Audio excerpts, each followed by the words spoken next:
Avec vous sur Sud Radio, on est ensemble pour le 10h midi et pour commenter l'actualité avec aujourd'hui Judith Weintraub, grand reporter au Figaro Magazine. Bonjour Judith. Bonjour Valérie. François Monboisse, président de la FEVAD, c'est la Fédération Européenne de Vente à Distance. Bonjour à vous. Éric Verhaeghe, entrepreneur et fondateur du blog politique Le Courrier des Stratèges. Bonjour. Et Rafik Smati, qui est également en studio, chef d'entreprise, président du mouvement Objectif France. Bonjour à vous. Bonjour Valérie. Heureuse de vous retrouver. Faut-il un confinement plus sévère pour éviter une troisième vague? On ne sait pas ce que va annoncer Jean Castex ce soir, mais visiblement les chiffres ne sont pas ceux qui étaient attendus. Parlons des vaccins, de cette confusion autour des vaccins. Est-il urgent d'attendre? Faut-il faire confiance aux vaccins? Et puis, on n'a pas eu le temps de parler de Nicolas Sarkozy hier soir et du réquisitoire assez sévère à son encontre. Son avocate a demandé la relaxe hier. Alors, petit tour de table sur ce qui a retenu votre attention aux uns et aux autres. François Monboisse, on va commencer avec vous. Oui, parce que ça fait une transition. Ça fait une transition habile avec. Ouais. Moi, je suis très sceptique quand 60 millions de consommateurs fait peur aux gens. Ouais. Je pense que le reportage que vous aviez, là, c'était très bien. Ils ont fait un guide comparatif des saumons. C'est très bien en parlant du goût, de la provenance, etc. Mais dans le même numéro, il y a cosmétiques. Certains posent un vrai problème. Ouais. Et il y avait un numéro précédent qui était crème, gel douche, dehors les toxiques. Ouais. Il y avait un numéro, ces aliments qui nous empoisonnent. Et ça me gêne parce que ça met vraiment dans la tête des gens, et on est un pays complotiste, qu'on laisse vendre des produits qui sont mauvais pour la santé, que les autorités de santé, la DGCCRF ne fait pas son travail et qu'il y a des produits qui nous empoisonnent. Et ça me paraît très dangereux, d'abord parce que c'est faux, sinon on ne les mettrait pas en vente. Et ça aboutit à des absurdités comme le glyphosate qui est cancérigène probable comme la charcuterie. Et il y a une telle pression médiatique maintenant qu'on a décidé de s'en séparer, on ne sait pas comment il faut faire. C'est-à-dire c'est pas un discours scientifique et on fait peur aux gens. Moi, j'aime pas tous les discours qui font peur aux gens. Les campagnes de produits bio ont pris un virage il y a quelques années. C'est-à-dire qu'au lieu de dire le bio, c'est bon, ils sont mis à dire ce que vous mangez et qui n'est pas bio, ça vous empoisonne, ça vous donne le cancer. D'abord, c'est faux. Et en plus, je trouve ça très dangereux. Ça met vraiment les gens dans une logique qui est les grandes multinationales sont là pour nous empoisonner, il faut résister. Ça me paraît très dangereux. Alors, il y a une part qui peut être discutable, peut-être sur quand empoisonner, le mot est un peu fort, mais c'est vrai que les produits transformés, on a vu, ont eu un impact quand même sur le poids des gens depuis qu'il y a des produits transformés. Là où je vous rejoins, c'est sur les produits de beauté. On avait fait ce débat, à savoir que ce sont des parties infinitésimales de produits dits chimiques qui sont là, qui sont des conservateurs et qui effectivement sont sans danger à moins de vous mettre une tonne de produits sur le visage. Mais j'entends. C'est ça, c'est que maintenant les appareils de mesure permettent de détecter des traces vraiment infinitésimales. Et on fait peur aux gens en disant il y a des traces de tels produits. Oui, mais c'est des traces ridicules. C'est l'équivalent d'une goutte d'eau dans une piscine. Donc du marketing. C'est la dose qui compte. Voilà. Marketing. Moi, c'est ça qui me gêne. Éric Verhaeghe. Oui, alors moi, j'ai un coup de cœur parce qu'il y a une compagnie ou un groupe de hackers éthiques qui s'est mis en place. C'est-à-dire de gens qui utilisent leurs compétences informatiques pour faire du net quelque chose de positif et du hacking quelque chose de positif. Ils ont débusqué 10 000 faux comptes sur les réseaux sociaux. Alors vous savez que sur cette antenne, je parle régulièrement de l'astroturfing, c'est-à-dire de la manipulation des réseaux sociaux par des campagnes financées à partir de faux comptes. Et je suis convaincu qu'une grande partie de la haine en ligne provient de campagnes orchestrées et financées par des groupes qui agissent à partir de faux comptes. Je trouve très bien qu'enfin, au lieu de pénaliser, d'inventer des infractions nouvelles et de chaque fois être dans la répression, il y ait des gens qui prennent le destin en main de cette affaire et qui attaquent le mal à sa racine, c'est-à-dire le trucage des réseaux sociaux, notamment sous le coup du pseudonymat, puisque en réalité, la question qui est posée, c'est celle des pseudonymes qui sont utilisés et qui permettent de manipuler très largement le sentiment qu'on a d'une opinion dominante sur les réseaux sociaux. Donc je voulais saluer cette initiative et redire que la haine en ligne, c'est d'abord un problème d'organisation et de financement de campagnes d'influence bien avant l'expression de prurites spontanées de la part des internautes. Donc il y a une manipulation et donc cette organisation fait quoi? Débusque les faux comptes. Débusque les faux comptes. Là, elle a Mais après il se passe quoi? Après, c'est aux réseaux sociaux d'organiser la police sur le réseau et de faire en sorte qu'on ne puisse en effet pas, en attendant la fin du pseudonymat, je sais que c'est un sujet compliqué, mais je crois qu'il est inévitable, en attendant la fin du pseudonymat, c'est aux réseaux sociaux, en principe, de s'assurer que les gens qui ouvrent un compte correspondent bien à des personnes réelles et pas à la énième même personne qui est en réalité une machine, très souvent, qui opère à partir d'un pays lointain. Oui. Rafik, vous connaissez bien ce sujet? Alors je ne connaissais pas en l'occurrence cette initiative-là. Je ne suis pas foncièrement favorable à supprimer le pseudonymat sur Internet. Vous avez plein de gens, une grande majorité, heureusement, qui utilisent les réseaux sociaux, qui veulent se protéger à titre professionnel notamment et qui agissent sous pseudonyme. En revanche, le vrai sujet, c'est que l'état de droit puisse s'appliquer dès lors que la ligne blanche est franchie, et ce qui n'est hélas pas le cas aujourd'hui. Ouais. Donc là, c'est encore... Oui, Judith? Oui, absolument. Je ne sais pas si on m'entend. Oui, on vous entend très bien. D'accord. Pardon. Absolument, ce que dit Rafik est tout à fait juste. C'est l'état de droit qui n'est pas appliqué. Et pourquoi? Parce que les dirigeants des réseaux sociaux ne coopèrent pas quand la police française, en l'occurrence, leur demande des renseignements. Moi, j'ai été victime d'une campagne sur Twitter notamment. La direction de Twitter n'a jamais répondu aux réquisitions du parquet. Ça, c'est vraiment problématique. Oui, non, mais c'est pour ça que tout le débat autour de la haine en ligne, etc., me fait sourire jaune, parce que comment lutter contre cette haine en ligne si on ne met pas en cause directement tous ceux, les Twitter, Facebook et autres hébergeurs de ce type de messages. François Monboisse. Je ne sais pas, c'est pas un débat facile, parce que le danger à mettre Twitter et Facebook responsables, c'est qu'ils font ce qu'ils veulent. C'est-à-dire qu'ils vont supprimer le tweet qui leur paraît... non, mais à partir du moment où il y a des plaintes, où il y a du harcèlement en ligne... Là, ils doivent répondre, oui, bien sûr. Oui, ils doivent répondre et ils ne le font pas. C'était le cas de Siem Eddy qui a harcelé Zineb El Razaoui et Zora Bitan. Ça a duré des semaines. Il s'est strictement rien passé. Et nous avons... Non, là, vous avez raison. Mais je préfère qu'on les mette en demeure de répondre... aux réquisitions de la police tout de suite, plutôt que d'enlever, comme c'était le cas dans la loi Avia, un propos sur simple dénonciation de quelqu'un. Oui, absolument. Et nous, on est envahis par les marabouts sur notre compte Facebook, donc je le dis, tous les jours, nous avons des annonces de marabouts. Je ne sais pas comment on peut s'en débarrasser. Si vous avez des plans à nous donner. Vous êtes envoûté. Pardon, je ne sais pas. Mais... Non, c'est de la pub. Donc ça agace nos auditeurs également qui nous suivent sur Facebook. Allez, on se retrouve dans un tout petit instant, le coup de gueule de Judith Weintraub et celui de Rafik Smati. À tout de suite. Avec vous sur Sud Radio pour le 10h midi avec Judith Weintraub, grand reporter au Figaro Magazine, François Monboisse, président de la Fédération européenne de vente à distance, Éric Verhaeghe, entrepreneur et fondateur du blog politique Le Courrier des Stratèges, et Rafik Smati, chef d'entreprise et président du mouvement Objectif France. On va évidemment parler des vaccins, de la confusion autour des vaccins et puis d'un confinement plus sévère peut-être qui est ce que risque d'annoncer ce soir le Premier ministre. Qu'en pensez-vous? Et puis ce sondage qui nous dit qu'un Français sur 6, je crois, a décidé de ne pas respecter les consignes du gouvernement. Judith Weintraub, votre coup de gueule.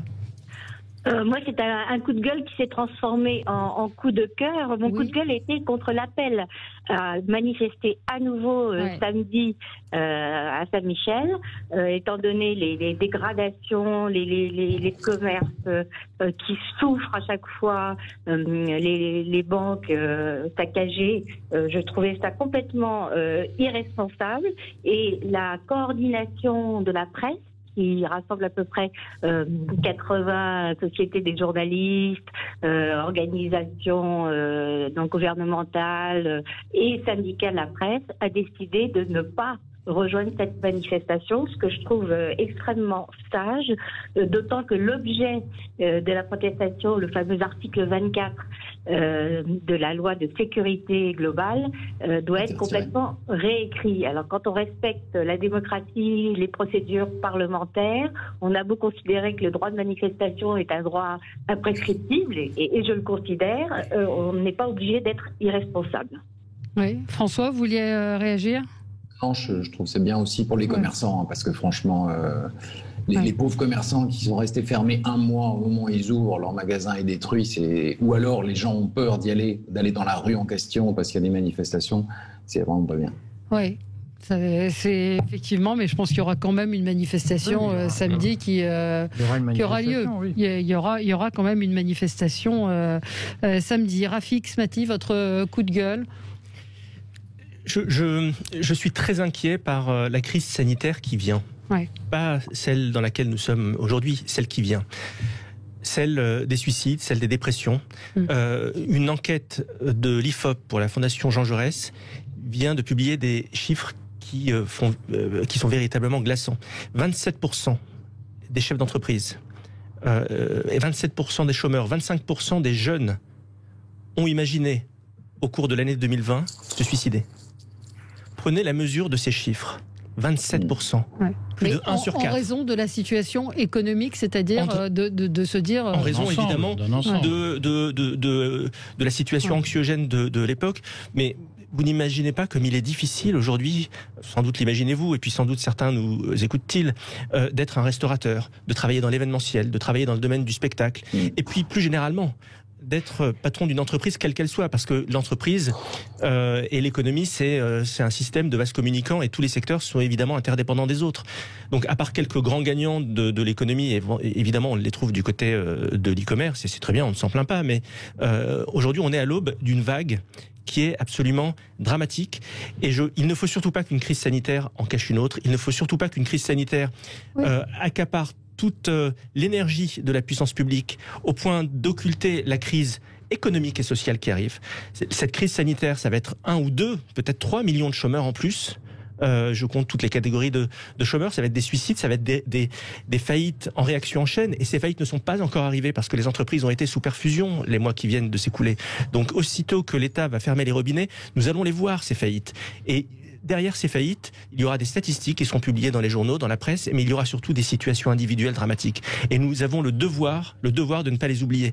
Le sort de ces travailleurs qui vont perdre leur boulot, de ces chefs d'entreprise qui vont perdre leur boîte, doit être le projet de Concorde nationale de l'année 2021. Nous n'avons pas le droit de les laisser tomber. Oui, mais c'est-à-dire, une fois que vous avez dit ça, comment concrètement on fait pour ne pas laisser tomber ces entrepreneurs ? Je vais vous donner un exemple.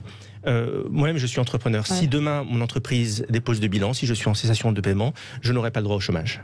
Je n'aurai pas le droit au chômage. Parce que vous n'êtes pas sans savoir qu'un chef d'entreprise ou une profession indépendante ne bénéficie pas au chômage. Alors, certaines professions indépendantes, si, depuis Macron, mais c'est 600 ou 700 euros par mois. Donc, c'est des situations individuelles dramatiques. Une réforme courageuse, puisque aujourd'hui, nous sommes sous perfusion d'argent public et que ça va continuer et que la Banque Centrale Européenne va visiblement continuer à faire fonctionner la planche à billets, eh bien, nous avons le devoir d'affecter ces investissements à des investissements utiles qui vont sauver des vies, parce que c'est de ça dont il s'agit. Oui. François Monboisse. C'est vrai, ce que vient de dire Rafik Smati est tout à fait vrai. Tous les indépendants, en fait, sont ceux qui souffrent le plus. À la fois, il a tout à fait raison, les chefs d'entreprise, mais aussi, pensez-y à propos des stations de ski, puisqu'on n'en a pas parlé. Les agents de voyage, on en a assez peu parlé. Mais tous les saisonniers aussi. Tous les gens qui vivent de toute une chaîne. Etc., qui sont laminés absolument par ça et qui n'ont pas non plus de couverture. C'est vrai, mais je ne sais pas très bien, on va peut-être en parler sur le deuxième étape du confinement, ce qu'on peut faire. Mais il a tout à fait raison sur l'alerte. J'ai lu aussi... l'enquête de Jean Jaurès sur les tendances suicidaires des gens.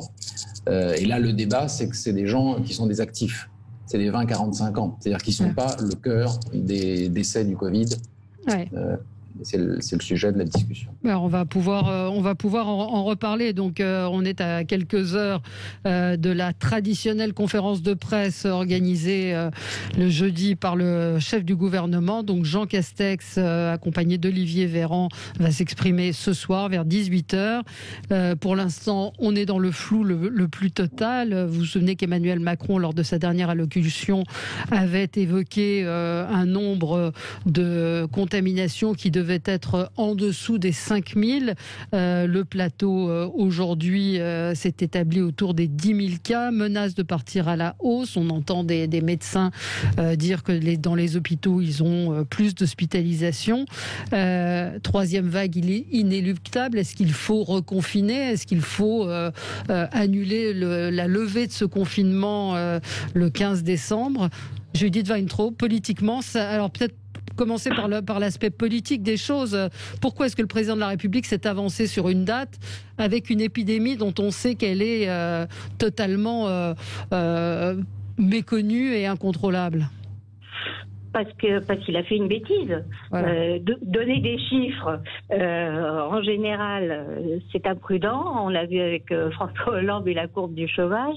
Donner des chiffres sur une épidémie dont on continue à ne savoir à peu près rien et pour laquelle on se fonde sur des modélisations qui ont déjà prouvé qu'elles étaient éminemment fragiles, c'est une erreur politique.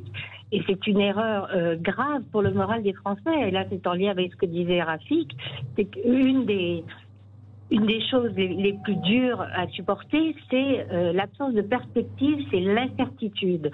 Or là, on est complètement dans un stop and go dont on perçoit mal les fondements scientifiques. On n'a toujours pas d'études françaises sur les foyers de contamination français. On se fonde toujours sur des études américaines. On ne sait toujours pas si les restaurants, les bars, les salles de spectacle, les stations de ski, pour parler de l'actualité du jour, sont des lieux où la contamination est forte. Donc on est dans le flou le plus total, le stop and go qui est mortifère pour notre économie et pour le moral. Pour le moral, oui. Et c'est extrêmement grave. On n'est pas du tout dans le vivre avec le virus que nous avait pourtant promis Emmanuel Macron. Oui. Mais je souris parce que je me souviens que lorsque le reconfinement a été annoncé, j'étais sur cette antenne à dire mais il ne faut pas se leurrer, ça durera au moins jusqu'au mois de février. Ouais. Mais pas du tout, c'est du pessimisme. Je pense qu'on aurait beaucoup mieux fait à l'époque de dire on reconfine jusqu'en février et si ça va mieux, le moment venu, on relâchera. Parce qu'on voit bien que cette stratégie à la petite semaine, qui consiste à annoncer aux gens, oui, mais peut-être que dans 15 jours, mais si ça marche pas, c'est votre faute, et vous en avez pas fait assez, etc. On voit bien qu'en réalité, cette stratégie, elle nourrit ce que disait Rafik tout à l'heure, c'est-à-dire une espèce de sentiment de vivre dans un tunnel dont on ne sort jamais. Voilà. Fait d'espérance et de désillusion tous les 15 jours. Donc la réalité, c'est que le confinement, il durera jusqu'au mois de février parce que le virus, il est saisonnier et que personne ne peut prouver qu'un confinement permet de venir à bout du virus. Et que on sait très bien que dès qu'on relâchera le confinement, le virus repartira à la hausse parce que le virus, il est lié à la saison, à la saisonnalité, à l'hiver. Et qu'en hiver, eh bien c'est comme ça, il faut confiner. Alors, tant qu'on n'a pas trouvé de solution définitive pour combattre ce virus. Et cette culpabilisation permanente des gens consiste à dire vous n'avez pas fait assez d'efforts, donc comme des enfants on vous punit, c'est une façon totalement perverse, si vous voulez, d'aborder la question de la crise sanitaire, puisque on n'y peut rien s'il y a ce virus. C'est pas notre faute s'il y a ce virus. C'est pas notre faute, mais on peut contribuer à empêcher ou à ralentir la circulation. Et dans le message politique, c'est très compliqué. Soyons clairs et disons les choses clairement aux gens. Si on veut que ce soit efficace, il faut se confiner durant tout l'hiver. Oui. Voilà. Et comme ça, c'est clair. Et on arrête de faire croire aux gens que peut-être dans 15 jours, et hop, vas-y que je redescende en température parce que je découvre que c'est pas possible. Pour les gens, je vois bien qu'en plus, il y a plein de personnes âgées qui espèrent passer Noël en famille, qui vivent, qui se préparent comme elles peuvent, qui vivent des déceptions terribles, en train de se dire, mais dans 15 jours, je sais pas si je serai avec mes enfants ou pas. Il y a des gens que ça perturbe. Et c'est beaucoup plus simple d'annoncer d'emblée la douloureuse et éventuellement de lever la mesure plutôt que de faire cette espèce de montagne russe permanente avec la mentalité et les nerfs des gens. Alors, on va marquer une pause. On se retrouve dans un tout petit instant avec vous. 0826 300 300. Pensez-vous qu'il faille reconfiner plus sévèrement? Le professeur Pialou dit qu'il faut oublier le 31 décembre pour protéger 2021. Et je vous rappelle, ce sondage Elab, 1 Français sur 5 ne respectera pas le 6 à table. À tout de suite. Avec vous sur Sud Radio, on est ensemble jusqu'à midi. Faut-il un confinement plus sévère pour éviter une 3e vague? Est-ce qu'il faut interdire les fêtes du 31 décembre, oublier le 31, repousser l'assouplissement du 15 décembre, un couvre-feu plus tôt? Est-ce que ça va changer quelque chose? Je crois, François Monbois, que vous vouliez réagir à ce qu'on venait de dire juste avant. Il y a plusieurs choses. On peut reprocher des choses au gouvernement, mais franchement, regardez les courbes du Financial Times qui fait des courbes gratuites tous les jours. On est à la même enseigne que tous nos voisins. Absolument. Et on s'en sort plutôt pas mal en termes de nombre de nouveaux cas par 100 000 habitants par rapport à l'Allemagne, qui en a plus que nous, la Suisse, l'Italie, etc. Pardon, l'Allemagne vient d'atteindre 20 000 morts, nous on est à plus de 55 000. Non, c'est vrai, Judith, mais je parle en ce moment ce qui se passe, le renouveau depuis 1 mois ou 2. Les 20 000, c'était surtout sur mars-avril. Par contre, la faute du gouvernement... Je vous donne les chiffres de morts du jour, le total. Hein. Oui, je sais, c'est le total, mais le total vous parliez des contaminations. Au printemps, pas maintenant. Par contre, là où Judith a un point, c'est sur les statistiques. Et il y a un article dans l'Opinion qui éclaire tout. Pourquoi on n'a pas de statistiques? C'est parce qu'on a le RGPD. C'est-à-dire que les statistiques qu'ont fait les États-Unis, la grande étude de Nature qui donne les contaminations par lieu, vous savez, entre les petits magasins, les stations-service, les cinémas, les bars, etc., on a pris les données de géolocalisation des gens sans leur demander leur avis. Si vous demandez l'avis des gens et l'autorisation, ce qui est la loi, en France, dans un pays complotiste en diable, vous avez le tiers ou 40% des gens qui ne veulent pas le donner. Ouais. Et l'article de l'Opinion explique que la RATP avait engagé une grande campagne pour suivre le nombre de gens masqués. Ça a été arrêté parce que la CNIL n'est pas d'accord, on ne demande pas l'avis des gens. Donc là, on se met nous-mêmes des barrières. Et franchement, je pense que c'est idiot pour connaître la façon dont le virus se diffuse, quels sont les lieux où le virus se diffuse le plus. Et sur ce qu'il faut faire, moi je ne suis pas bien d'accord avec ce qu'a dit Eric, parce que dire on confine jusqu'à février, alors là c'est le point de Rafik tout à l'heure sur les indépendants, mais là c'est des suicides par milliers. Là. Ce qui déprime les gens, c'est l'incertitude. Non, c'est pas le confinement, c'est l'incertitude. C'est ça qui les déprime. S'il n'a pas de chiffre d'affaires pendant 6 mois, il met la clé sous la porte, c'est clair. Oui, mais on n'est pas obligé de fermer les magasins. Ça, mais c'est toujours c'est toujours depuis le début de cette épidémie la question entre le sanitaire et l'économie. Et cette équation, elle est quasiment impossible. Non. Oui, sauf que, comme l'a dit Rafi tout à l'heure, l'économie, c'est aussi du sanitaire. Oui. L'économie, c'est la vie aussi. Donc, il faut savoir de quoi on va crever. Moi, je crois qu'il faut différencier. Exactement. On ne peut pas continuer à traiter les gens de 85 ans comme les gens de 20, alors qu'ils n'ont pas. Mais on est un pays pétri d'égalité, donc on traite Lille comme Marseille et les gens de 85 ans comme 20 ans. Et ça, c'est pas bien. On sacrifie, c'est ce qu'a dit Jean Quatremer, vraiment les actifs au profit des gens, des octogénaires. Hein. L'âge médian des décès, c'est 84 ans. 84. Oui. Donc, il faudrait des mesures. Donc, faut différencier. Si vous me permettez, il y a un point qui est juste, en effet, et il faut être honnête dans le diagnostic, c'est que l'état de la France est comparable à celui des autres pays occidentaux. C'est un fait. Sauf que posons-nous la question de savoir pourquoi les pays asiatiques, et notamment la Chine, qui est à l'origine du virus, s'en tirent aujourd'hui remarquablement bien, au point d'ailleurs de connaître une croissance économique insolente en 2020. Eh bien, cette crise traduit d'une certaine façon la faillite intellectuelle du modèle occidental. Parce qu'il y a un mot. La solution se résume en un mot. mais qui nécessite du courage. Et nos pays occidentaux aujourd'hui ne sont plus habitués à ce type de courage politique. C'est l'isolement. C'est-à-dire être capable, une fois qu'une personne est diagnostiquée positive, être capable de l'isoler de manière officielle, de la tracer et de faire en sorte que cette personne-là ne soit pas en mesure de tracer qui que ce soit. Aujourd'hui, nous sommes dans un scénario qui est quand même assez surréaliste. Vous avez besoin, nous tous ici, autour de cette table et autour de cet écran, avons besoin d'une attestation pour aller acheter notre baguette. Sachant qu'aujourd'hui, si vous êtes porteur du virus et que vous avez votre attestation, vous êtes dans votre bon droit. Ouais. C'est ça qui est quand même stupéfiant. Ouais. Donc, plutôt que de punir tout le monde, c'est-à-dire les 99% de Français qui n'ont pas le virus, c'est dur à dire. Mettons, pas, oui, mais effectivement, c'est dur à dire. Mais regardez l'état dans lequel nous sommes aujourd'hui. C'est la capitulation idéologique du modèle occidental. Nous sommes faibles, nous n'osons pas prendre des décisions. Au nom, précisément, Eric, de ce que vous êtes en train de dire, oui, effectivement, c'est dur.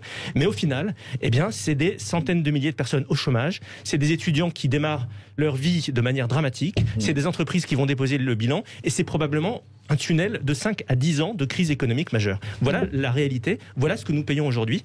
Et donc il est indispensable aujourd'hui, si nous voulons recompter dans l'histoire du monde de ces 50 prochaines années, d'agir et d'appliquer ce mot qui est simple, l'isolement.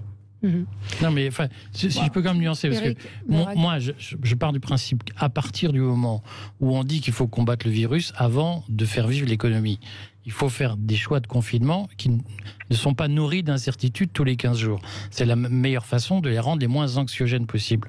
Maintenant, à titre personnel, j'ai toujours pensé que le confinement tel qu'il était pratiqué était une erreur, surtout en France où il est fait de tas de règles absurdes que personne ne comprend et qui en condamnent l'efficacité d'une façon ou d'une autre. Moi, je n'ai pas de problème à avoir une stratégie à l'américaine où on dit au fond, écoutez, la vie c'est apprendre à mourir, et donc il faut faire avec, voilà, dans des proportions raisonnables. Mais ce qui est sûr, c'est que cette stratégie d'incertitude et de culpabilisation des Français en disant si ça circule, c'est votre faute, je pense que c'est comme ça qu'on rend les gens dingues. C'est pas en leur disant il y a des virus dans la vie, on fait avec, si on veut s'en protéger, on confine, mais vous y êtes pour rien. Voilà. Je pense que ce qui est gênant, c'est la culpabilisation des gens. Juste un mot, et la manipulation, parce que j'entends dire que c'est à cause des commerces non essentiels que la circulation du virus s'intensifierait.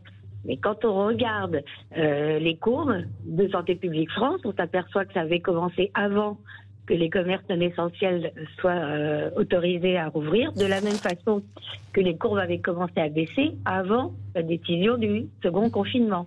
Donc on est toujours dans la culpabilisation à base de données qu'on manipule tout le temps. Oui, absolument.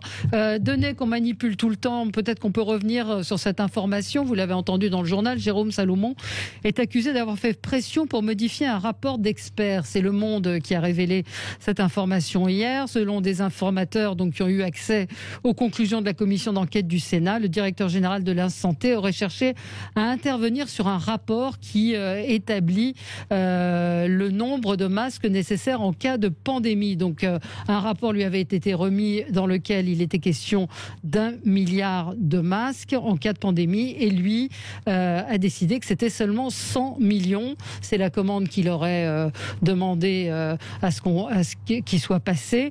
Et donc cette commission d'enquête vient de révéler un fait qui est assez grave, c'est que M. Salomon est influé sur un rapport d'expertise assez indiscutable. Donc pour l'instant, il est présumé innocent, je le rappelle, mais tout de même, c'est un petit peu gênant. Pardon, il y a pire que le mensonge. Ouais. Pourquoi a-t-il menti ? Pourquoi aurait-il menti ? Je vais quand même le conditionner, bien que le témoignage soit accablant. Il aurait menti pour des raisons budgétaires, parce qu'on lui demandait d'acheter un nombre de masques, 1 milliard en l'occurrence, et qui allait compromettre ses objectifs budgétaires. On est dans une situation très comparable à celle du scandale du sang contaminé, où on ne voulait pas, pour protéger les intérêts économiques nationaux, homologuer le test Abbott, qui a été prêt avant le test Pasteur. Donc c'est extrêmement grave. Et s'agissant de Salomon, donc arbitré pour des raisons budgétaires quand on est médecin responsable de la santé, c'est très grave. Et s'agissant de Salomon, je rappelle qu'il s'était déjà illustré lors de la commission d'enquête de l'Assemblée nationale, cette fois, pas du Sénat, en disant les yeux dans les yeux aux députés, quand le patron de l'OMS a dit tester, il ne s'adressait pas à la France. Ouais.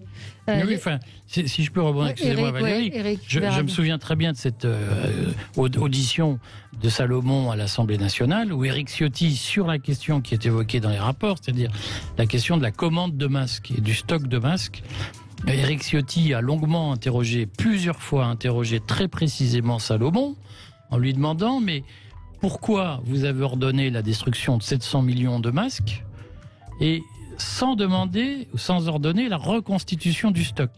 Est-ce que vous avez suivi des pressions budgétaires? Est-ce que c'est Bercy qui vous a dit vous n'avez pas les moyens, on ne vous donne pas les moyens de reconstituer le stock? Et Salomon a dit je n'ai reçu aucune pression. Ouais. Voilà. Donc je pense qu'il y a en effet, Judith, derrière cette affaire, un scandale d'État qui se prépare. C'est que personne n'a osé. Moi, j'aurais été président de la République, j'aurais convoqué immédiatement Jérôme Salomon en disant il n'est pas possible qu'il y ait une ambiguïté sur l'origine de la non-constitution d'un stock de masques dès 2018, et qui plus est en 2019. Personne n'a réagi. Salomon est toujours en poste et on va découvrir par des fuites dans la presse que, en réalité, la machine d'État cache depuis plusieurs mois ses vraies incompétences et ses vraies erreurs d'arbitrage. Et quand on entend parler du chômage et de la situation dramatique de nos entreprises en France, elle est d'abord due à la nullité des élites administratives qui sont non seulement incapables de faire les bons choix, mais incapables de le reconnaître. Et le scandale, il est là. Et de l'admettre. Les sénateurs lui reprochent, entre autres, la pression directe qu'il a exercée sur Santé publique France pour voir modifier les conclusions du rapport Stahl. On va en reparler dans un instant. 0826 300 300. Est-ce que Jérôme Salomon sera le premier fusible à sauter dans cette affaire? Avec vous sur Sud Radio pour le 10h midi. On est ensemble pour commenter l'actualité. L'actualité, vous l'avez entendu dans le journal de 11h, c'est Jérôme Salomon pointé du doigt par la commission du Sénat. Nous en parlions juste avant. Je vous posais la question, est-ce que ce sera le premier fusible, Rafik Smati, à sauter? Est-ce qu'il peut rester en place? Est-ce que ces accusations sont tout de même extrêmement graves, puisque cette commission d'enquête lui impute directement la pénurie des masques, avec une décision qui a été prise en 2018 de ne pas renouveler les masques chirurgicaux, ce qu'il a toujours nié, Écoutez, je suis vraiment très en colère, parce que si aujourd'hui nos compatriotes doutent des vaccins, doutent d'un très grand nombre de choses, c'est que la confiance entre le pouvoir politique et le monstre technocratique et le peuple français est rompue. Cette confiance est rompue. Et quand on voit un événement tel que celui-ci, on est en train de parler d'un rapport parlementaire. Donc les parlementaires, je peux vous dire, ne s'amusent pas à jeter des accusations en l'air. C'est étayé, c'est argumenté, c'est effectivement dramatique. Évidemment que M. Salomon, si on est une démocratie normale, doit partir, mais pas dans 3 semaines, pas dans 1 mois, maintenant, là, tout de suite. On n'a pas de temps à perdre. Ouais. Et c'est tellement révélateur de ce schisme qui est intervenu. Je vous referai pas le coup des pas de masque obligatoire, 135 €, etc. C'est ça, c'est ces allers-retours permanents qui font en sorte qu'aujourd'hui, nos compatriotes n'y croient plus. Et ils n'y croient tellement plus que même quand ensuite on leur montre des évidences telles que le vaccin, et je suis favorable au vaccin, eh bien, cela est défié.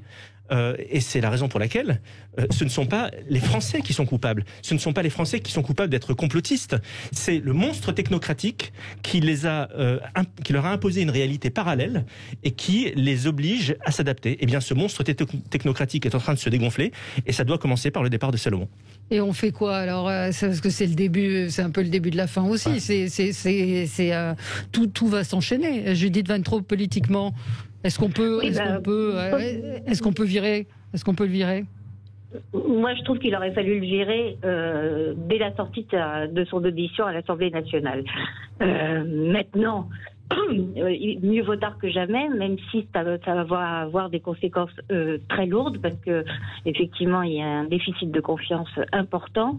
Le gouvernement français et de tous les gouvernements européens celui dont la gestion de la crise a été la moins approuvée par sa population.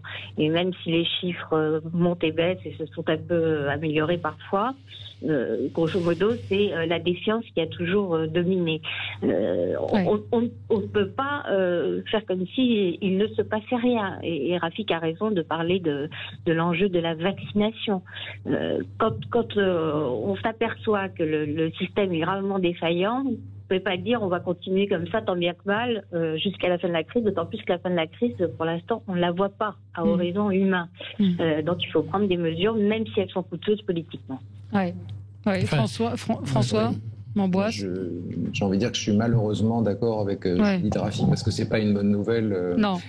Mais il faut aller au bout de la commission d'enquête. Il faut effectivement suspendre s'il y a un doute sérieux. Moi, j'ai pas lu ce qui a été dit là, mais c'est terrible comme nouvelle. C'est dans le monde et c'est repris un petit peu partout. Moi, je voudrais jouer le rôle du méchant dans cette affaire. Ça peu souvent. Ça m'arrive peu souvent. Je pense qu'il faut s'entendre sur le sens du mot « virer Salomon ». Parce que je pense qu'il y a ce que Rafik appelait un monstre technocratique. Je pense qu'il existe. Et il se nourrit d'une impunité ou d'une irresponsabilité des hauts fonctionnaires qui ne sont jamais réellement sanctionnés lorsqu'ils commettent des fautes graves ou lourdes. Et donc, ce que va risquer Jérôme Salomon, c'est en effet d'être reclassé à l'inspection générale des affaires sociales, où il gagnera entre 6 000 et 10 000 euros net par mois à attendre paisiblement sa retraite, aux frais du contribuable, parce qu'on lui confiera très peu de missions et qu'en gros, il sera un chômeur déguisé. Je pense qu'il faut qu'aujourd'hui, on pose la question. Pour réellement traiter le problème du monstre technocratique, il faut poser la question de la fin de la garantie de l'emploi pour les hauts fonctionnaires, et particulièrement pour les directeurs d'administration centrale, qui vivent dans une impunité permanente. Et donc je pense que virer Salomon, ça ne doit pas être de le reclasser comme inspecteur général, ça doit être de le faire sortir de la fonction publique, de le licencier pour faute. Et je le redis, tant qu'on n'instaurera pas des licenciements pour faute dans la haute fonction publique, on ne parviendra pas à lutter contre le monstre technocratique, puisqu'après tout, le risque, c'est qu'il perd 2000 balles par mois, mais en regagnant une vie privée, puisqu'il aura le temps de s'occuper de sa famille. Ça ne va pas. Il n'y a pas de faute lourde dans la fonction publique. Il n'y a jamais de licenciement de hauts fonctionnaires. Pardon, Judith ? Je dis que de toute façon, vu les assertions sorties par Le Monde et du rapport sénatorial, Salomon va évidemment faire l'objet de nouvelles plaintes. Oui, absolument. Mais qu'il ne le mette pas en péril professionnellement, c'est ça le sujet. Qui peut le mettre en péril beaucoup plus. D'accord. Pénalement. Oui. Allez, je voudrais qu'on parle, on en a assez peu parlé hier, de ce qui s'est passé à l'audience de Nicolas Sarkozy. 2 semaines d'audience, le procès jugé à Paris pour corruption et trafic d'influence aux côtés de Thierry Herzog et du magistrat Gilbert Azibert, donc s'est achevé hier, s'achève jeudi, pardon.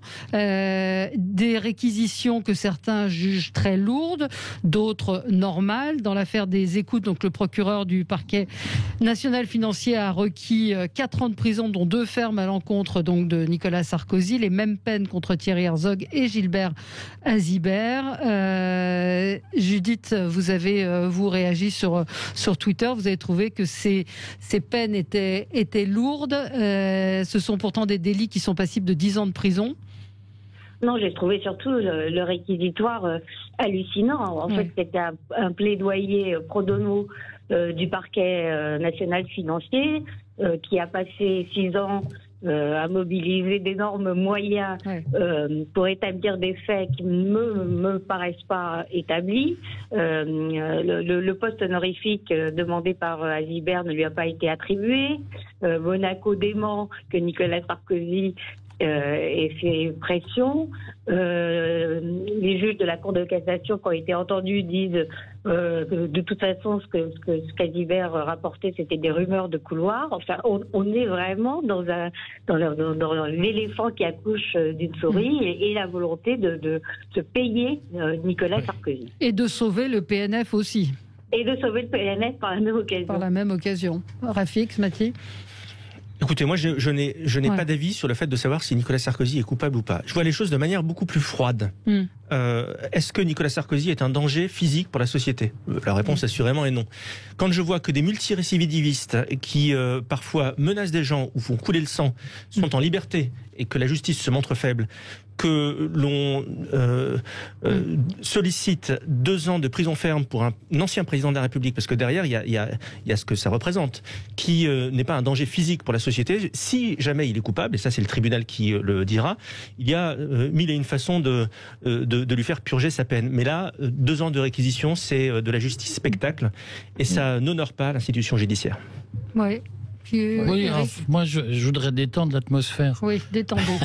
Parce qu'en fait, quand j'étais petit, moi j'ai été gestionnaire d'emploi fictif à la mairie de Paris. Et quand même, des conneries, j'en ai vu. Hein. Et quand je vois ce que Chirac ne s'est pas pris en justice, alors que franchement, on voyait des choses, et il y avait quand même de quoi faire. Hein. Et qu'on voit aujourd'hui que pour une histoire de corne-cul, parce que Nicolas Sarkozy est cherché par la bande à avoir des infos, peut-être que, mais en réalité les faits ont été bien moins constitués que ce qui s'est passé avec Jean-Jacques Urvoas, dont on a reconnu qu'il avait informé Thierry Solaire, etc., et qui a été puni d'1 an avec sursis. Objectivement, le réquisitoire est totalement disproportionné et on ne peut pas ignorer qu'on est dans une instrumentalisation politique de la justice qui est devenue caricaturale. C'est-à-dire qu'aujourd'hui, les magistrats, et le parquet notamment, n'a plus aucune forme de nuance et aucune forme de modération dans sa volonté d'instaurer un gouvernement des juges qui en plus est totalement partial, puisque on fait ça avec Sarkozy, on le fait beaucoup moins avec des gens de gauche dont on pense que certains pourraient quand même faire l'objet d'un certain nombre de soupçons. Donc, ce que je crois et qui est terrible, c'est que cette affaire, elle va finir de discréditer la justice. Moi, en tout cas, je ne suis plus de ceux qui osent prononcer la phrase « j'ai confiance dans la justice de mon pays ». J'en ressors avec « j'ai absolument une parfaite méfiance vis-à-vis de la justice de mon pays à tous les étages ». Mais Judith, oui, vous évoquiez 6 ans d'enquête. On aurait peut-être... Oui, pardon, on vous a pas entendu, François Mamboise. Oui, moi je suis d'accord pour reprendre ce qu'a dit tout à l'heure Éric sur l'impunité. Là, le parquet national financier, c'est quand même assez impressionnant parce qu'ils sont totalement au-dessus des lois. Vous vous souvenez qu'Éric Dupond-Moretti avait lancé une enquête, ils ont refusé de répondre. Il avait porté plainte, il a retiré sa plainte, oui. Oui, c'est ça, mais enfin, ils n'ont pas répondu aux questions. Ils sont totalement hors sol. Ils peuvent diligenter une enquête demain sur un futur candidat à la présidentielle. On ne sait pas lequel, on ne sait pas comment, ça ira très vite. Et la procédure qui a été suivie, c'est-à-dire de laisser ces écoutes pendant plusieurs années sans but. On a écouté les conversations de Sarkozy pendant je ne sais pas combien d'années, enfin, y compris les pendant 6 ans, et entre son avocat et lui, ce qui est... c'est franchement hallucinant. Et donc, ils auto-justifient toute cette enquête en ayant un réquisitoire sévère, mais c'est très troublant tout ça, je trouve. Oui, c'est assez étonnant. Alors, nos auditeurs nous disent il faut pas arrêter de défendre Sarkozy. On défend pas Sarkozy. C'est un constat qui est fait sur des réquisitions. Son avocate a dit ces réquisitions sont en décalage total avec la réalité de cette audience. C'est pas une justice ordinaire. C'est pas une justice ordinaire, absolument. Allez, on se retrouve dans un tout petit instant avec vous.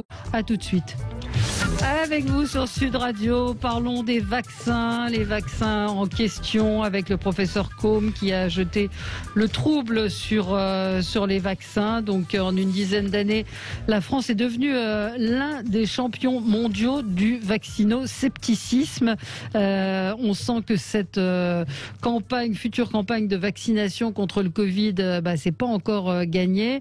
Le professeur Combe donc a mis en garde contre les nombreux effets secondaires du vaccin développé par Pfizer et appelle la population à ne pas se précipiter sur ce vaccin. France Inter, c'est à ça que vous faites allusion, Valérie, à son intervention sur France Inter. Oui, il était partout, professeur Combe. Il recommence dans le Parisien ce matin. Oui, il recommence. Le vaccin est finalement déconseillé au Royaume-Uni pour des personnes allergiques. Alors, il faut dire qu'il y a des réactions qui sont normales après une vaccination. Mais c'est vrai que ça jette une fois de plus le trouble sur la vaccination et les vaccins. Judith ? Oui, bien sûr. Bon, alors, moi, je ne fais pas partie des populations prioritaires, donc je peux dire tranquillement, je vais attendre de voir. Ouais. Et j'en profite lâchement. Vous avez, vous avez moins de 75 ans? Voilà, c'est moins de 75 ans, pas de pathologie, de comorbidité, machin, voilà. Mais c'est quand même absolument problématique que ça se passe dans ces conditions-là, effectivement, dans un climat déjà de défiance. L'accord intervenu entre l'Union européenne et les labos pour que ce soit l'Union européenne qui prenne en charge les risques juridiques en cas de pépin de quelqu'un qui serait vacciné est un truc complètement aberrant et qui mérite des explications. C'est aberrant, comme le dit le professeur Combe, qu'on n'ait pas de publication scientifique. On en a pour un seul vaccin, il le cite, j'ai oublié son nom, mais on n'en a pas pour les deux, le Pfizer et le Moderna, qui devraient servir à vacciner la population française. Les conditions de la confiance ne sont absolument pas réunies. Et ils s'y sont pris comme des pieds, encore une fois. Enfin, pardon d'être trivial, mais c'est quand même... c'est plus simplement dit. C'est encore une fois, enfin, ce nouveau monsieur vaccin, monsieur Fischer, absolument, qui a dit... Monsieur Fischer, il a parlé vrai, lui. Oui, il a parlé vrai, absolument. Il a parlé vrai, mais c'est vrai Fischer est le premier à avoir semé le doute sur les vaccins. Oui, c'est vrai que c'est le premier. C'est le premier. Mais qu'est-ce qu'on... C'est lié au fait qu'on n'est plus capable d'appréhender le risque dans la société française. Et ça, c'est le principe de précaution. C'est-à-dire que les gens pensent qu'à partir du moment où un produit est vendu, il y a zéro risque. Ouais. Et que s'il y a un seul accident sur 1 million de vaccins, c'est que le labo est en faute, il faut l'attaquer en justice et lui réclamer de l'argent. Ouais. Mais la vie, c'est pas comme ça. Ben non. Oui, mais François, quand il n'y a pas zéro risque et des doutes sur l'efficacité, ça fait beaucoup. Hein. Quand on ne sait pas combien de temps... Il y a toujours des doutes sur l'efficacité. Il n'y a jamais de vaccin efficace à 100%. Il y a toujours des doutes. Ce qui est scandaleux, c'est qu'un médecin comme Combe aille dire ça dans toutes les médias. Oui, je suis assez d'accord. Il a des doutes qui se taisent, qu'il en parle à Fischer et qu'il explique avec Fischer. François, on ne peut pas dire des choses pareilles. On ne peut pas appeler à l'interdiction de s'exprimer. Pas l'interdiction de s'exprimer. Le virus ne doit pas justifier la dictature. Mais enfin, où en est-on arrivé aujourd'hui avec des médecins qui sont matin, midi et soir, il y en a même dont on se demande s'ils bossent de temps en temps, qui sont là sur les plateaux de télé. Je pense que la télé, vous vous souvenez, Bruno Mazur avait écrit « La télé rend fou ». Je pense que la télé a rendu fou un certain nombre de médecins. Oui, mais enfin, s'ils sont invités sur les plateaux, c'est parce que ça marche, parce que c'est un sujet qui intéresse les gens. Oui, comme on lui donne la parole dans des médias, parce que les gens s'intéressent à la question du vaccin. Donc on ne peut pas dire et décréter qu'on refuse de répondre aux questions des gens et que maintenant on se tait. Enfin, ce modèle de dictature est effrayant. C'est le professeur Salomon qui déciderait de quel médecin peut parler ou ne pas parler. Non, c'est pas ça. Non, j'ai pas dit que c'était. J'ai pas dit ça. C'est la responsabilité individuelle. C'est juste ça. C'est que ça s'appelle l'autocensure. C'est ce qu'elle essaye de nous instaurer. La pensée unique. Mais je pense que le débat médical doit avoir lieu entre médecins et pas à la télévision. Il y a un sujet de base qui est quand même que les gens, on leur dit, on va vous injecter un produit dans le corps. Donc ils ont quand même le droit de savoir si vous êtes d'accord, oui, en quoi ça consiste, et ils ont quand même le droit d'être informés sur la qualité du produit. On va quand même pas nous expliquer maintenant que le Gaulois est tellement réfractaire qu'on ne peut plus lui dire ce qu'on lui met dans le corps. Mais on a une vision maintenant de ce qu'est le droit du citoyen qui a, de mon point de vue, basculé dans une admiration de l'autoritarisme totalement inquiétante. Mais est-ce qu'il ne doit pas y avoir une conférence de médecins qui regardent, effectivement, ils n'ont pas assez d'informations. Valérie, la seule chose qui marche, c'est le contrôle citoyen. Cette conférence de médecins, elle a été utilisée cet été. C'est ce qu'on appelle l'Agence nationale de sécurité du médicament, qui a accordé une autorisation temporaire d'utilisation de façon unilatérale au remdesivir, qui 3 mois après était fortement déconseillé dans le traitement du virus. Donc, moi, les médecins qui sont des super génies, qui décident dans leur coin, ça ira mieux, je pense que c'est la porte ouverte à la catastrophe. On vient de le constater. C'est quand même le patron de l'ANSM qui, dans son coin, a autorisé le remdesivir, dont on sait la toxicité contre le virus. Donc, ces gens-là ne sont pas plus compétents que les autres. On ne le savait pas à l'époque. On ne le savait pas à l'époque. Mais si, on le savait. Il y avait d'ores et déjà des études dès le mois d'avril, dès le mois de mai. Il y avait des études qui indiquaient que le remdesivir posait des problèmes. Mais pas l'hydroxychloroquine. Oui, il y a des études, mais la science et la confrontation. Moins sur l'hydroxychloroquine, il y a eu le même sujet. Interdite de prescription, je vous rappelle, très tôt. Oui. Rafik. Il faut d'abord commencer par sortir une vérité scientifique, si je puis me permettre, c'est que le vaccin est l'unique issue à ce virus. Un vaccin, je ne dis pas forcément lequel, mais un vaccin. Et ça, il faut être honnête avec nos éditeurs. Ensuite, le problème auquel nous sommes confrontés aujourd'hui, et c'est la raison pour laquelle je ne vois pas d'issue à court terme, c'est le problème de la confiance. Quoi que dise aujourd'hui l'exécutif actuel, quoi qu'il dise, quoi qu'il propose, l'opinion publique n'acceptera pas et considérera cela comme un doute. Tout ce que l'on voit, on a parlé tout à l'heure de l'affaire Salomon, on voit les allers-retours permanents de l'exécutif depuis maintenant plus de 6 mois. Évidemment que les Français ont le droit de se poser des questions. Parce que si le vaccin est à l'image de tout le reste, évidemment qu'ils peuvent douter. Et donc c'est la raison pour laquelle quelque chose qui est fondamentalement important et qui ne porte probablement pas de risque plus que de raison, eh bien est en train de devenir un problème qui lui-même peut engendrer demain un problème de santé publique, parce que si les Français ne se vaccinent pas, eh bien on sera les derniers à sortir du virus. Donc aucune porte de sortie à court terme, avec un exécutif avec lequel la confiance est rompue, hélas. Nous, pays de pasteurs, nous, pays dans lesquels nos compatriotes se vaccinent le moins. Vous avez dans tous les pays du monde une exemplarité de la classe dirigeante. Vous avez la reine d'Angleterre qui dit « je vais me faire vacciner » devant une caméra de télévision. Vous avez tous les grands dirigeants du monde. Vous avez tous les anciens présidents américains qui vont aller se faire vacciner ensemble. On l'a pas vu passer. Certes. Les anciens présidents américains qui vont aller se faire vacciner ensemble. Nous avons un Premier ministre et un gouvernement qui dit « non, nous on va surtout pas aller se faire vacciner, on n'est pas prioritaire ». Quand vous dites ça à des personnes qui sont dans le doute, eh bien ça ne fait qu'accroître la suspicion, et la situation actuelle n'a pas besoin de ça. Bien sûr, et il pourrait faire vacciner Brigitte Macron. Mais je pense qu'il faut utiliser Brigitte comme cobaye. Non, elle n'est pas prioritaire non plus. Un médecin dit, sur le plan individuel, il est clair que le bénéfice ne sera jamais de 100% de certitude de ne pas attraper la maladie, mais ça semblerait quand même diminuer le risque et surtout les formes graves. Pour les risques, il y a déjà 40 000 patients qui ont reçu le vaccin Pfizer, c'est pas mal, et les risques immédiats semblent acceptables, c'est-à-dire pas de réaction. Encore, c'est de la désinformation. Pourquoi c'est de la désinformation ? Parce qu'il y a une étude scientifique publiée par Vidal qui montre qu'en cas de recontamination chez les personnes vaccinées, les formes de complications sont beaucoup plus graves. Et donc ce qu'on dit, c'est qu'on a l'illusion que le vaccin va apporter une impunité ou une immunité vis-à-vis du virus. En réalité, il y aura des recontaminations, comme avec le virus de la grippe. Et lorsque les personnes sont vaccinées, en cas de recontamination, le risque est beaucoup plus fort. Ouais. Oui, je sais pas. Donc, c'est publié sur un site qui s'appelle Vidal, qui n'est pas un site complotiste. Nous devrions avoir un dialogue apaisé qui repose sur des vérités scientifiques portées par des scientifiques. Or, aujourd'hui, le contexte politique de notre pays, hélas, ne permet pas ce dialogue apaisé. C'est tout le problème. Mais qui clive dans ce pays ? On est parfaitement d'accord. Moi, quand j'entends le mari d'Emmanuel Vargon insulter tous ceux qui ne pensent pas comme lui, ce gars-là, qui n'existe que parce qu'il est le mari d'une ministre.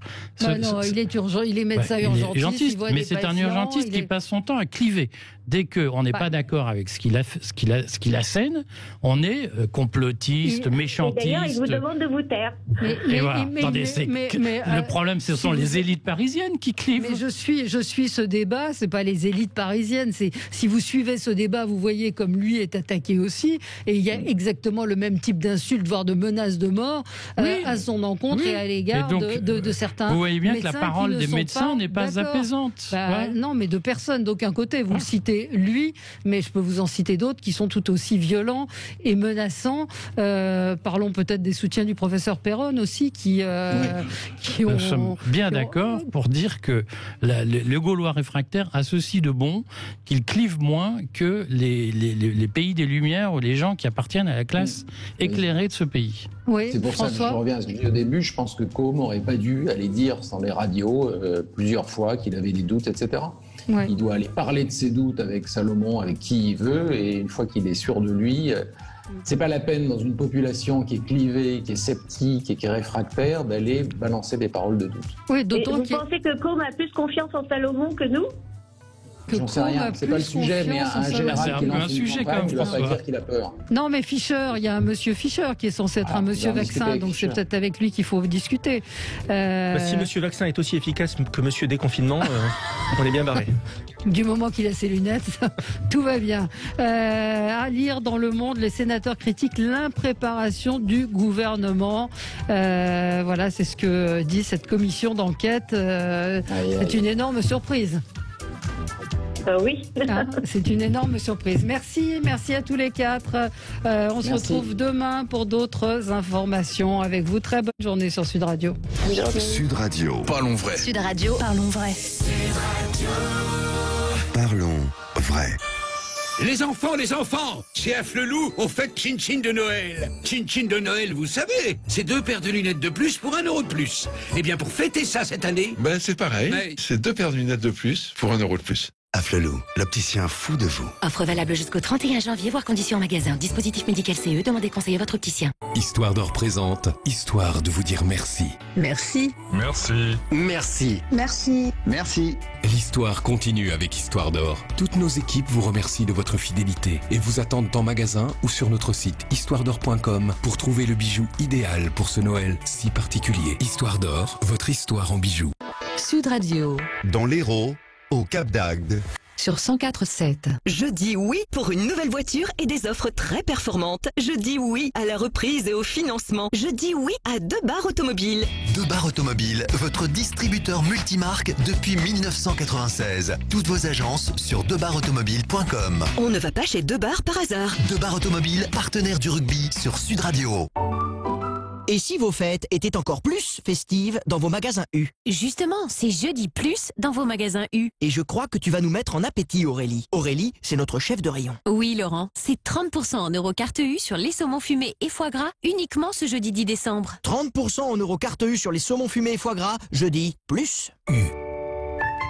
Commerçons autrement. Offre réservée aux clients carte U, limitée à 3 produits identiques. Hors rayon traditionnel et corbeille. Voir conditions sur magasin.u.com. Pour votre santé, bougez plus. À tout instant, écoutez Sud Radio, en voiture, au travail, depuis votre smartphone. Installez l'application Sud Radio depuis le Google Play ou l'App Store. Cette année, beaucoup de choses ont changé. Mais Noël restera toujours Noël, un moment si gourmand.